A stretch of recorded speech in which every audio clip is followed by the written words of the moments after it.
आकाशवाणी मुंबई केंद्र. माननीय पंतप्रधान श्री नरेंद्र मोदी यांनी मन की बात या देशवासियांशी साधलेल्या संवादाचा मराठी अनुवाद आता प्रसारित करत आहोत. ऐकूया तर, मन की बात. माझ्या प्रिय देशवासियांनो, नमस्कार.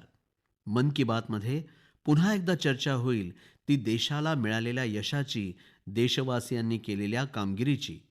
गेल्या काही आठवड्यांमध्ये क्रीडा क्षेत्र असो, विज्ञान असो अथवा संस्कृतीचं क्षेत्र असो, प्रत्येक भारतीयाला अभिमान वाटावा अशी कामगिरी अनेकांनी केली आहे.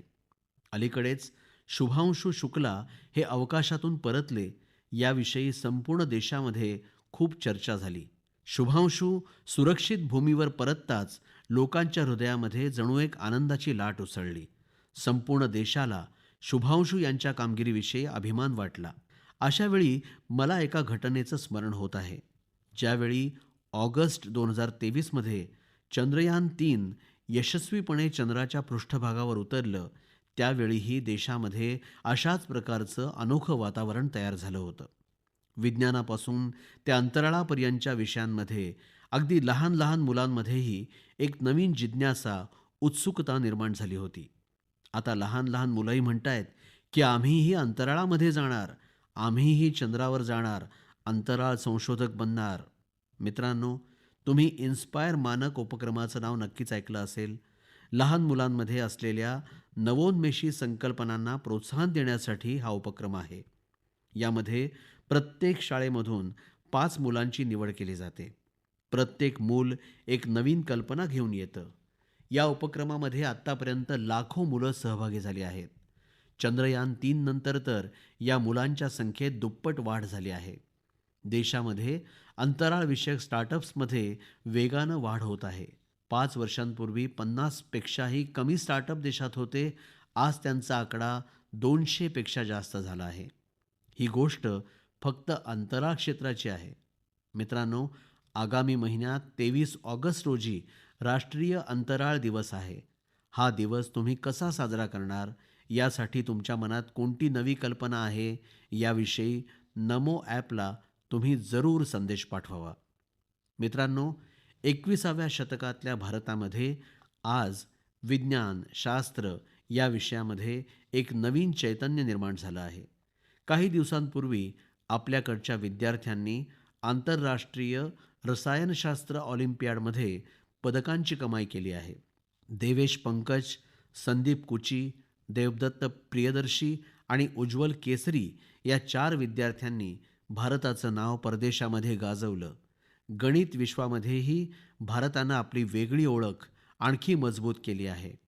ऑस्ट्रेलियामध्ये झालेल्या आंतरराष्ट्रीय गणित ऑलिम्पियाडमध्ये आपल्या विद्यार्थ्यांनी 3 सुवर्ण, 2 रौप्य आणि 1 कांस्य पदक मिळवलं. मित्रांनो, पुढच्या महिन्यामध्ये मुंबईमध्ये ॲस्ट्रॉनॉमी आणि ॲस्ट्रोफिजिक्स ऑलिम्पियाडचं आयोजन केलं जात आहे. यामध्ये 60 पेक्षा जास्त देशातील विद्यार्थी सहभागी होतील. शास्त्रज्ञही यावेळी उपस्थित राहतील. आतापर्यंत झालेल्या ऑलिम्पियाडमध्ये हे सर्वात मोठं भव्य ऑलिम्पियाड होईल. एका अर्थी पाहिलं तर भारत आता ऑलिम्पिक आणि ऑलिम्पियाड या दोन्ही क्षेत्रात वेगानं पुढे जात आहे. माझ्या प्रिय देशवासियांनो, आपल्या सर्वांना खूप अभिमान वाटावा अशी एक चांगली बातमी युनेस्कोकडून आली आहे. युनेस्कोनं मराठा साम्राज्याच्या 12 किल्ल्यांना जागतिक वारसा स्थळ म्हणून मान्यता दिली आहे. यापैकी 11 किल्ले महाराष्ट्रामध्ये आणि 1 किल्ला तमिळनाडूमध्ये आहे. प्रत्येक किल्ल्याच्या इतिहासाचं एक एक पान जोडलं आहे. किल्ल्याच्या बांधकामासाठी वापरलेला प्रत्येक दगड, प्रत्येक चिरा हा एका ऐतिहासिक घटनेचा साक्षीदार आहे. साल्हेरच्या किल्ल्यामध्ये मुघलांचा पराभव झाला होता. शिवनेरी या किल्ल्यावर छत्रपती शिवाजी महाराजांचा जन्म झाला. काही किल्ले असे आहेत की त्यांना भेदणं शत्रूलाही शक्य झालं नाही. खांदेरीचा किल्ला तर सागरामध्ये बनवण्यात आलेला अद्भुत किल्ला आहे. हा किल्ला बांधला जाऊ नये यासाठी छत्रपती शिवाजी महाराजांना शत्रुपक्ष रोखू इच्छित होता, परंतु छत्रपती शिवाजी महाराजांनी अशक्य ते शक्य करून दाखवलं. प्रतापगड किल्ल्यामध्ये अफजल खानाला पराभवाचं पाणी पाजलं होतं. त्या पराक्रमांच्या गाथांचा जय जयकार या किल्ल्यांच्या भिंती आणि बुरुजांमध्ये आजही सामावलेला आहे. विजयदुर्ग या किल्ल्यामध्ये गुप्त बोगदे होते. हा किल्ला म्हणजे छत्रपती शिवाजी महाराज किती दूरदृष्टीचे राज्यकर्ते होते याचं प्रमाण या किल्ल्यामध्ये सापडतं. काही वर्षांपूर्वी मी रायगडचा दौरा केला होता. छत्रपती शिवाजी महाराज यांच्या रायगडावरील पुतळ्यासमोर मी नतमस्तक होऊन वंदन केलं होतं. त्यावेळी आलेल्या अनुभूतीचा क्षण अगदी आयुष्यभरासाठी माझ्या मनामध्ये कोरला गेला आहे. मित्रांनो, देशाच्या इतर भागांमध्येही असेच अद्भुत म्हणावेत असे अनेक किल्ले आहेत. या किल्ल्यांनी कधी काळी आक्रमणं झेलली, वाईट हवामानाचे फटके सोसले, परंतु आपला आत्मसन्मान कायम ठेवला. ते कधीच झुकले नाहीत. राजस्थानातील चित्तौडगडचा किल्ला, कुंभलगडचा किल्ला, रणथंबोरचा किल्ला, आमेर किल्ला, जैसलमेरचा किल्ला तर अवघ्या विश्वामध्ये प्रसिद्ध आहेत. कर्नाटकातील गुलबर्गा इथं असलेला किल्लाही खूप मोठा आहे. चित्रदुर्गच्या किल्ल्याची भव्यता, विशालता आपल्याला अचंबित करणारी आहे. हे भव्य किल्ले पाहिले की मनात येतं, पूर्वीच्या काळी हे किल्ले कसे काय बांधले असतील. मित्रांनो, उत्तर प्रदेशातील बांदामध्ये कालिंजर किल्ला आहे. महमूद गझनवी यानं अनेक वेळा या किल्ल्यावर हल्ला केला आणि प्रत्येक वेळी गझनवीला अपयश पत्करावं लागलं. बुंदेलखंडामध्ये असेच अनेक किल्ले आहेत. ग्वाल्हेर, झाशी, दतिया, अजयगड, गडकुंडार, चंदेरी अशी त्यांची नावं आहेत. हे किल्ले म्हणजे काही केवळ विटा, दगड किंवा चिरे नाहीत. हे किल्ले आपल्या संस्कृतीचं प्रतीक आहेत. संस्कार आणि स्वाभिमान या किल्ल्यांच्या उंच उंच भिंतींवरून जणू आजही वाकून पाहत आहे. माझं सर्व देशवासियांना सांगणं आहे की तुम्ही सर्वांनी या किल्ल्यांना भेटी द्याव्यात, आपला इतिहास जाणून घ्यावा आणि गौरवाचे क्षण अनुभवावेत. माझ्या प्रिय देशवासियांनो, थोडी कल्पना करा. अगदी पहाटेची वेळ आहे. बिहार राज्यातलं मुजफ्फरपूर शहर. तारीख 11 ऑगस्ट 1908. प्रत्येक गल्लीबोळ, प्रत्येक चौक, तिथं होणारी प्रत्येक हालचाल त्या क्षणी एकदम थांबली. जणू सगळं स्तब्ध झालं. लोकांच्या डोळ्यात अश्रू होते, पण मनात आगीची मशाल पेटली होती. लोकांनी कारागृहाला वेढा घातला होता. याचं कारण होतं, तिथं 18 वर्षांचा एक युवक इंग्रजांविरुद्ध आपले देशप्रेम व्यक्त केल्याचं मूल्य चुकतं करत होता. कारागृहाच्या आतमध्ये इंग्रज अधिकारी एका युवकाला फाशी देण्याची तयारी करत होते. त्या युवकाच्या चेहऱ्यावर कोणत्याही प्रकारच्या भयभीतीचा लवलेश नव्हता. उलट त्याला अभिमान वाटत होता. तो मोठ्या अभिमानानं देशासाठी आपल्या प्राणाचं बलिदान देण्यास सिद्ध होता. तो वीर, तो साहसी युवक होता खुदिराम बोस. वय वर्ष होतं फक्त 18. या तरुण वयामध्ये त्यानं असं इतकं प्रचंड साहस दाखवलं, ते पाहून संपूर्ण देशवासियांचं मन व्याकुळ झालं. त्यावेळी वर्तमानपत्रांनीही आपले मथळे शीर्षकं केली होती. खुदिराम बोस ज्यावेळी फाशीवर जाण्यासाठी पुढे आले, त्यावेळी त्यांच्या चेहऱ्यावर हास्य विलसत होतं. अशाच अगणित लोकांनी दिलेल्या बलिदानानंतर, अनेक वर्षांच्या तपस्येनंतर आपल्याला स्वातंत्र्य मिळालं होतं. देशासाठी आपलं रक्त सांडून त्यांनी स्वातंत्र्याच्या आंदोलनाचं यज्ञकुंड धगधगतं ठेवलं होतं. मित्रांनो, ऑगस्टचा महिना म्हणूनच क्रांतीचा महिना आहे. 1 ऑगस्टला लोकमान्य बाळ गंगाधर टिळक यांची पुण्यतिथी असते. याच महिन्यात 8 ऑगस्टला गांधीजींच्या नेतृत्वाखाली भारत छोडो आंदोलनाचा प्रारंभ झाला होता. त्यानंतर 15 ऑगस्ट म्हणजे आपला स्वातंत्र्य दिन. त्यावेळी आपण आपल्या स्वातंत्र्य सैनिकांच्या समर्पणाचं स्मरण करतो, त्यांच्या कार्यातून प्रेरणा घेतो. परंतु मित्रांनो, आपल्या स्वातंत्र्याबरोबरच देशाचं विभाजनही झालं आणि त्याचा सल मनात कायम आहे. म्हणूनच आपण 14 ऑगस्ट रोजी विभाजन विभीषिका स्मृती दिवस या स्वरूपामध्ये पाळतो. माझ्या प्रिय देशवासियांनो, 7 ऑगस्ट 1905 रोजी आणखी एका क्रांतीचा प्रारंभ झाला होता. स्वदेशी आंदोलनानं स्थानिक उत्पादनं आणि विशेष करून हातमागाला एक नवीन चैतन्य दिलं होतं. त्याच्या स्मृतीनिमित्त देशात दरवर्षी 7 ऑगस्टला राष्ट्रीय हातमाग दिवस साजरा केला जातो. 7 ऑगस्टला राष्ट्रीय हातमाग दिवस साजरा करण्यास सुरुवात झाली, त्याला यावर्षी 10 वर्ष पूर्ण होत आहेत. स्वातंत्र्याच्या संग्रामाच्या काळामध्ये आपल्या खादीनं या आंदोलनाला जणू नवीन बळ दिलं होतं. त्याच प्रकारे आज ज्यावेळी देश विकसित भारत बनण्यासाठी पुढे वाटचाल करत आहे, त्यावेळी वस्त्रोद्योग क्षेत्र देशाची ताकद बनत आहे. या 10 वर्षांमध्ये देशाच्या वेगवेगळ्या भागांमध्ये या क्षेत्राशी संबंधित लक्षावधी लोकांनी यशस्वीतेच्या अनेक गाथा लिहिल्या आहेत. महाराष्ट्रातल्या पैठण या गावातील कविता धवले प्रारंभी एका लहानशा खोलीमध्ये काम करत होत्या. त्यांच्याकडे जागा नव्हती की इतर काही सुविधा नव्हत्या. सरकारकडून मिळालेल्या मदतीमुळे त्यांच्यातील कलेला उंच उडण्याचं, भरारी घेण्याचं बळ मिळालं. आता त्या तिप्पट कमाई करतात. त्या आता स्वतः पैठणी विणतात आणि त्यांची विक्रीही करतात. ओडिशातील मयूरभंजमध्येही यशाची अशीच एक कहाणी घडली आहे. इथं 650हून अधिक जास्त आदिवासी महिलांनी संथाली साडी बनवण्याची कला पुनरुज्जीवित केली आहे. आता या महिला दर महिना हजारो रुपयांची कमाई करत आहेत. या महिला काही फक्त कापड विणत नाहीत, तर त्या आपली ओळख निर्माण करत आहेत.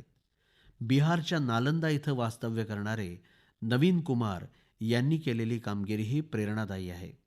त्यांच्या कुटुंबातील मंडळी अनेक पिढ्यांपासून हे काम करत आहेत.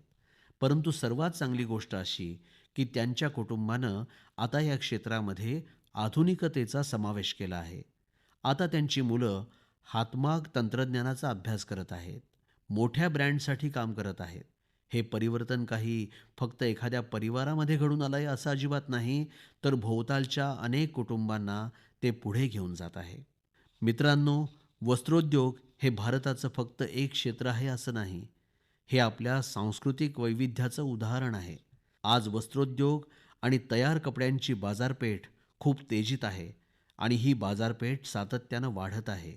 या विकास मार्गातील सर्वात उल्लेखनीय बाब अशी आहे की गावातील महिला, शहरातील डिझायनर, वयानं ज्येष्ठ असलेले विणकर आणि स्टार्टअप सुरू करणारे आमचे युवक असे सर्वजण मिळून या प्रवासात पुढची वाटचाल करत आहेत. आज भारतामध्ये 3000 पेक्षा जास्त वस्त्रोद्योग स्टार्टअप्स सक्रिय आहेत. अनेक स्टार्टअप्सनी भारताच्या हातमागाला नवी ओळख देऊन वैश्विक उंची प्राप्त करून दिली आहे. मित्रांनो, 2047च्या विकसित भारताचा मार्ग आत्मनिर्भरतेतून, स्वावलंबनातून निर्माण होणार आहे आणि आत्मनिर्भर भारताचा सर्वात मोठा आधार आहे व्होकल फॉर लोकल. ज्या गोष्टी भारतामध्ये बनल्या आहेत, ज्या वस्तू बनवण्यासाठी भारतीयांनी घाम गाळला आहे, त्याच वस्तू खरेदी कराव्यात आणि अशाच स्वदेशी वस्तूंची विक्री केली जावी, असा आपणही संकल्प केला पाहिजे. माझ्या प्रिय देशवासियांनो, भारताच्या विविधतेची सर्वाधिक सुंदर झलक आपल्या लोकगीतांमध्ये आणि परंपरांमध्ये दिसून येते आणि याचाच एक भाग म्हणजे आपल्याकडे केलं जाणारं भजन आणि कीर्तन. परंतु तुम्ही एक गोष्ट कधी ऐकली आहे का की वणवा म्हणजे जंगलामध्ये लागल्या जाणाऱ्या आगींविषयी लोकांना कीर्तनाच्या माध्यमातून जागरूक केलं जातं? कदाचित कोणाचाही यावर विश्वास बसणार नाही, परंतु ओडिशातील क्योंझर जिल्ह्यामध्ये एक अद्भुत अनोखं कार्य केलं जात आहे. इथं राधाकृष्ण संकीर्तन मंडळ नावाचा एक कीर्तन करणारा समूह आहे. भक्तीबरोबरच ही कीर्तनकार मंडळी आज पर्यावरण संरक्षणाचाही मंत्र जपत आहेत. या उपक्रमाचा प्रेरणास्रोत आहेत प्रमिला प्रधानजी. जंगल आणि पर्यावरण यांच्या रक्षणासाठी त्यांनी पारंपरिक गीतांची नव्यानं शब्दरचना केली. नवीन संदेश त्या गीतांमध्ये घातले. त्यांचं मंडळ गावागावांमध्ये गेलं.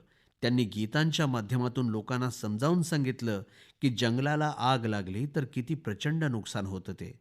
या उदाहरणावरून आपल्या लक्षात येईल की आपल्या लोकपरंपरा या काही संपलेल्या युगातील गोष्टी नाहीत, तर त्यांच्यामध्ये आजही समाजाला दिशा देण्याचं सामर्थ्य आहे. माझ्या प्रिय देशबांधवांनो, भारतीय संस्कृतीचा एक प्रमुख आधार म्हणजे आपले सण आणि परंपरा. परंतु आपल्या संस्कृतीच्या चैतन्याचा आणखी एक पैलू आहे, तो म्हणजे आपला वर्तमान आणि आपला इतिहास यांचं दस्तऐवजीकरण. आपली खरी ताकद म्हणजे हस्तलिखितांच्या स्वरूपात शतकानुशतकं जतन केलेलं ज्ञान, या हस्तलिखितांमध्ये विज्ञान आहे, वैद्यकीय पद्धती आहेत, संगीत आहे, तत्वज्ञान आहे आणि सर्वात महत्त्वाचं म्हणजे मानवतेचं भवितव्य उज्ज्वल बनवू शकणारे विचार आहेत.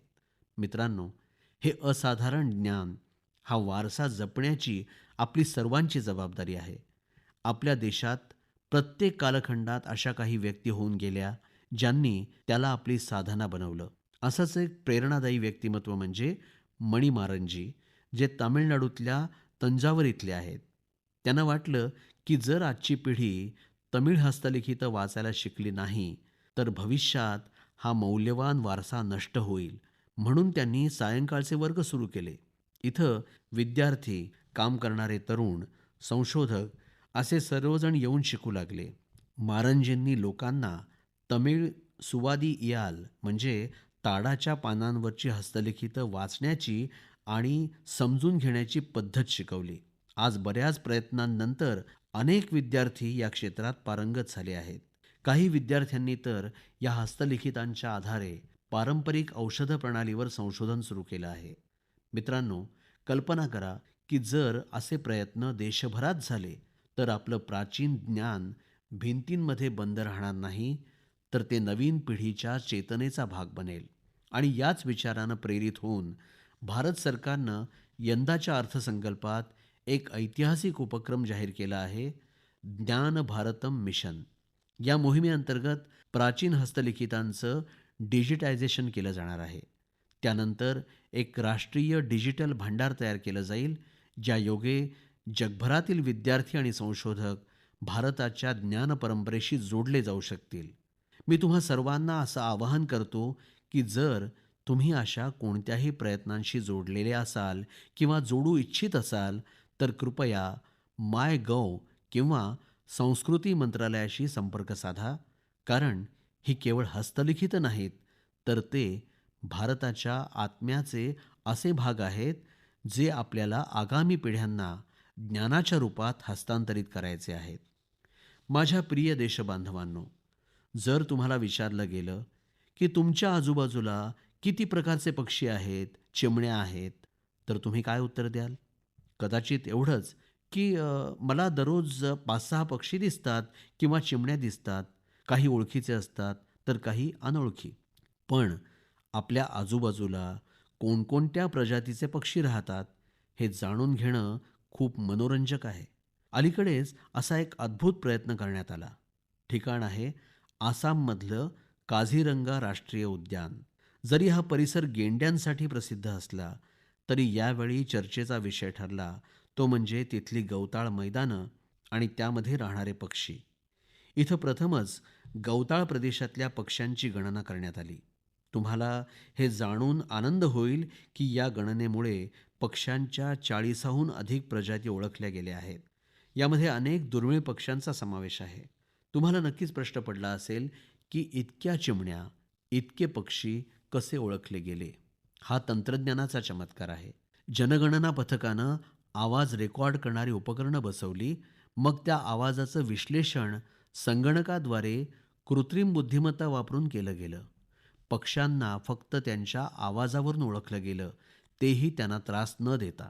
विचार करा, जेव्हा तंत्रज्ञान आणि संवेदनशीलता एकत्र येतात, तेव्हा निसर्ग समजून घेणं खूप सोपं आणि सखोल होऊन जातं. आपण अशा प्रयत्नांना प्रोत्साहन दिलं पाहिजे, जेणेकरून आपण आपली जैवविविधता ओळखू शकू आणि पुढच्या पिढीला तिच्याशी जोडू शकू. माझ्या प्रिय देशबांधवांनो, कधीकधी सर्वात मोठा उजेड तिथूनच बाहेर पडतो, जिथं अंधारानं सर्वात जास्त मुक्काम केलेला असतो. असंच उदाहरण आहे झारखंडमधल्या गुमला जिल्ह्याचं. एक काळ असा होता जेव्हा हा परिसर माओवादी हिंसाचारासाठी ओळखला जात असे. बासिया गटामधली गावं ओसाड होत चालली होती. लोक भीतीच्या छायेत राहत होते. रोजगाराच्या संधी उपलब्ध नव्हत्या. जमिनी ओस पडत चालल्या होत्या आणि नावमेद झालेला तरुण वर्ग पलायन करत होता. पण त्यानंतर एक अतिशय शांत आणि संयमित बदल सुरू झाला. ओम प्रकाश साहू नावाच्या एका तरुणानं हिंसाचाराचा मार्ग सोडून दिला आणि त्यांनी मत्स्यपालन सुरू केलं. मग आपल्यासारख्या अनेक साथीदारांनाही हे करण्यासाठी उद्युक्त केलं. त्यांच्या या प्रयत्नांचा परिणामही घडून आला. जे आधी बंदुका कवटाळून असत तेच आता मासेमारीचं जाळं धरत आहेत. मित्रांनो, ओमप्रकाश साहू यांची सुरुवात सोपी नव्हती. विरोध झाला, धमक्या मिळाल्या, पण त्यांनी हिंमत हरली नाही. प्रधानमंत्री मत्स्य संपदा योजना आल्यावर तर त्यांना नवं बळ मिळालं. सरकारकडून प्रशिक्षण मिळालं, तलाव बांधण्यासाठी मदत मिळाली आणि बघता बघता गुमलामध्ये नीलक्रांतीचे वारे वाहू लागले. आज बासिया गटामधली 150हून अधिक कुटुंब मत्स्यपालनात सामील झाली आहेत. असे अनेक लोक आहेत जे एकेकाळी नक्षलवादी संघटनेत होते. आता ते गावात सन्मानानं जगत आहेत आणि इतरांनाही उदरनिर्वाहाचं साधन देत आहेत. गुमलाचा हा प्रवास आपल्याला हेच शिकवतो की जर मार्ग योग्य असेल आणि मनात विश्वास असेल तर अत्यंत कठीण परिस्थितीतही विकासाचा दीप प्रज्वलित करता येतो. माझ्या प्रिय देशबांधवांनो, ऑलिम्पिक नंतरची सर्वात मोठी क्रीडा स्पर्धा कोणती हे माहिती आहे का तुम्हाला? याचं उत्तर आहे जागतिक पोलीस आणि अग्निशमन स्पर्धा. जगभरातले पोलीस, अग्निशमन दलाचे जवान आणि सुरक्षा कर्मचाऱ्यांसाठी होणारी क्रीडा स्पर्धा. यावेळी ही स्पर्धा अमेरिकेत झाली आणि भारतानं त्यात इतिहास रचला. भारतानं सुमारे 600 पदकं जिंकली. आपण 71 देशांच्या यादीत अव्वल 3 मध्ये पोहोचलो. देशासाठी दिवसरात्र उभ्या राहणाऱ्या या गणवेशधारी जवानांना कष्टाचं फळ मिळालं. आमचे हे मित्र आता क्रीडा क्षेत्रातही आपला झेंडा फडकवत आहेत. मी सर्व खेळाडूंचं आणि प्रशिक्षकांचं अभिनंदन करतो. तसं तर तुम्हाला हेही जाणून घ्यायला आवडेल की सन 2029 मध्ये या स्पर्धा भारतात होणार आहेत. जगभरातले खेळाडू आपल्या देशात येतील. आपण त्यांना भारतीय आदरातिथ्याचा अनुभव देऊ आणि त्यांना आपल्या क्रीडा संस्कृतीची ओळख करून देऊ. मित्रांनो, गेल्या काही दिवसात मला अनेक तरुण खेळाडू आणि त्यांच्या पालकांचे संदेश मिळाले आहेत. यात खेलो भारत नीती 2025चं खूप कौतुक झालं आहे. या धोरणाचं उद्दिष्ट स्पष्ट आहे: भारताला क्रीडा महासत्ता बनवणं. गावं, गरीब आणि मुली ही या धोरणाची प्राथमिकता आहे. शाळा आणि महाविद्यालयं आता खेळांना दैनंदिन जीवनाचा एक भाग बनवतील. खेळांशी निगडीत स्टार्टअप्स, मग ते क्रीडा व्यवस्थापनाशी निगडीत असोत किंवा उत्पादनांशी, त्यांना सर्व प्रकारची मदत केली जाईल. जेव्हा देशातले तरुण स्वतः बनवलेल्या रॅकेट, बॅट आणि बॉलनं खेळतील तेव्हा आत्मनिर्भरतेच्या मोहिमेला किती बळ मिळेल याची कल्पना करा. मित्रांनो, खेळ सांघिक भावना निर्माण करतात. हा तंदुरुस्ती, आत्मविश्वास आणि एक मजबूत भारत निर्माण करण्याचा मार्ग आहे. म्हणूनच भरपूर खेळा आणि भरपूर फुलून उमलून या. माझ्या प्रिय देशबांधवांनो, कधीकधी काही लोकांना काही काम अशक्य वाटतं हेही होऊ शकेल का? परंतु जेव्हा देश एका विचारानं एकत्र येतो तेव्हा अशक्यही शक्य होतं. स्वच्छ भारत मिशन हे याचं सर्वात मोठं उदाहरण आहे. लवकरच या मोहिमेला 11 वर्ष पूर्ण होतील. मात्र त्याची ताकद आणि गरज आजही तशीच आहे. या 11 वर्षात स्वच्छ भारत मिशन एक लोकचळवळ बनली आहे. लोक याला आपलं कर्तव्य मानतात आणि यालाच तर खराखुरा लोकसहभाग म्हणतात. मित्रांनो, दरवर्षी होणाऱ्या स्वच्छ सर्वेक्षणामुळे या भावनेला आणखी पाठिंबा मिळाला आहे. यावर्षी देशातली 4,500हून अधिक शहरं आणि गावं यात सामील झाली. 15 कोटीहून अधिक लोकांनी यात भाग घेतला.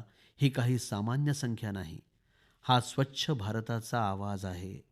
मित्रांनो, स्वच्छतेच्या बाबतीत आपली शहरं आणि वस्त्या त्यांच्या गरजा आणि वातावरणानुसार वेगवेगळ्या प्रकारे काम करत आहेत आणि त्याचा परिणाम फक्त या शहरांपुरता मर्यादित नाही, तर संपूर्ण देश या पद्धतींचा अवलंब करत आहे. उत्तराखंडच्या कीर्तीनगरचे लोक डोंगरांमधील कचरा व्यवस्थापनाचं एक नवीन उदाहरण घालून देत आहेत. त्याचप्रमाणे मंगळुरूमध्ये तंत्रज्ञानाचा वापर करून सेंद्रिय कचरा व्यवस्थापनाचं काम केलं जात आहे. अरुणाचलमध्ये रोईंग हे एक लहानसं शहर आहे. एक काळ असा होता जेव्हा इथल्या लोकांच्या आरोग्याच्या दृष्टीनं कचरा व्यवस्थापन हे एक मोठं आव्हान होतं. इथल्या लोकांनी त्याची जबाबदारी घेतली. ग्रीन रोईंग इनिशिएटिव्ह सुरू झालं आणि मग पुनर्वापर केलेल्या कचऱ्यापासून एक संपूर्ण उद्यान बनवण्यात आलं. तशाच पद्धतीनं कराड आणि विजयवाडा इथंही जलव्यवस्थापनाची अनेक नवीन उदाहरणं निर्माण झाली आहेत. अहमदाबादमधल्या रिव्हरफ्रंटवरच्या साफसफाईनंही सर्वांचं लक्ष वेधून घेतलं आहे. मित्रांनो, भोपाळच्या एका संघाचं नाव आहे सकारात्मक सोच. यात 200 महिला आहेत. त्या केवळ स्वच्छता करत नाहीत, तर विचारही बदलतात. सर्वांनी एकत्र येऊन शहरातल्या 17 उद्यानांची सफाई करणं, कापडी पिशव्या वाटणं, असं त्यांचं प्रत्येक पाऊल म्हणजे एक संदेश आहे. अशा प्रयत्नांमुळेच भोपाळ देखील आता स्वच्छ सर्वेक्षणात खूप पुढे आलं आहे. लखनौच्या गोमती नदी संघाचा उल्लेखही महत्त्वाचा आहे. गेल्या 10 वर्षांपासून दर रविवारी न थकता न थांबता या संघाचे लोक स्वच्छतेच्या कामात गुंतले आहेत. छत्तीसगडमधल्या बिल्हाचं उदाहरणही कौतुकास्पद आहे. इथं महिलांना कचरा व्यवस्थापनाचं प्रशिक्षण देण्यात आलं आणि त्यांनी एकत्र येऊन शहराचा चेहरामोहराच बदलून टाकला. गोव्यातल्या पणजी शहराचं उदाहरण देखील प्रेरणादायी आहे. तिथं कचरा 16 श्रेणींमध्ये विभागला जातो आणि याचं नेतृत्व देखील महिलाच करत आहेत. पणजीला राष्ट्रपती पुरस्कारही मिळाला आहे. मित्रांनो, स्वच्छता हे फक्त एका दिवसाचं काम नाही. जेव्हा आपण वर्षातल्या प्रत्येक दिवशी, प्रत्येक क्षणी स्वच्छतेला प्राधान्य देऊ, तेव्हाच देश स्वच्छ राहू शकेल.